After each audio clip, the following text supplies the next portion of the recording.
arguments made about the Foreign Emoluments Clause, Article 1, Section 9, Clause 8, although I do appreciate the gentleman from Florida's attempt to at least engage on the matter of substance that was raised so powerfully by Ms. Crockett. Now, let's start with this.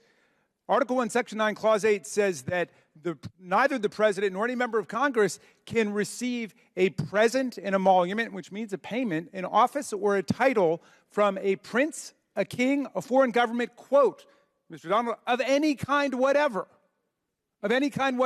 without going to Congress first and obtaining the consent of Congress. There's no hotel exception, Mr. Donald, to the Foreign Emoluments Clause. There's no international real estate syndicate exception to the Foreign Emoluments Clause, Mr. Donald. And also, I will take you up on your challenge to see whether the Trump Hotel in Washington, the Trump Hotel in Las Vegas, the Trump Hotel on Fifth Avenue, the Trump Hotel at UN Plaza, the four of the more than 500 businesses that we got documentation for, whether they actually had the same level of business coming from Saudi Arabia, the communist bureaucrats of China, who were the leading spender, as you know, if you've read our report, the United Arab Emirates, Indonesia, India, Egypt, and so on. We will make that comparison about what was done before if you get the chairman to call off the ban on further documents coming from Mazars. So have you ever stayed at a Trump hotel, Mr. Raskin? No, and I never would stay at a Trump hotel. I've got too much self-respect and concern for hygiene.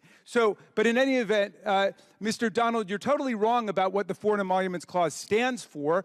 Abraham Lincoln was given 2 elephant tusks by the king of Siam during the Civil War, and he liked them very much. He wanted to keep them, but he went to Congress, which is what every other president did before and every president did since, right up until Donald Trump, and he asked whether he could keep the tusks, and Congress, though they loved Honest Abe, said, no, you can't keep them. I mean, John F. Kennedy was offered citizenship by the people of Ireland because they loved him so much, and he refused to take it, saying that even though it didn't violate the letter of the Emoluments Clause, it violated the spirit of the Emoluments Clause. And Donald Trump converted the presidency into an instrument for self-enrichment.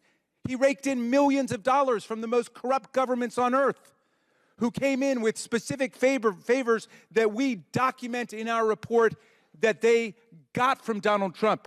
I beseech my colleagues, I will read any book, any magazine, any speech you've given that you want me to read. Read this report and come back and tell me if you think Donald Trump did the right thing in converting the White House into a for-profit operation. No other president in American history has come anywhere close. And you ask why he's so determined to stay in office that he would unleash violence against his own vice president, the brother of your colleague, of our colleague. Why would he do that? It's because it was a money-making operation, and it was a great business grift for a guy who went bankrupt several times. And yet, out of some misguided partisan loyalty, you're going to stick with him. I don't even know why you stick with him. He was a Democrat longer than he was a Republican. He wanted to run for president on the Reform Party. You guys have been taken over by an absolute con man.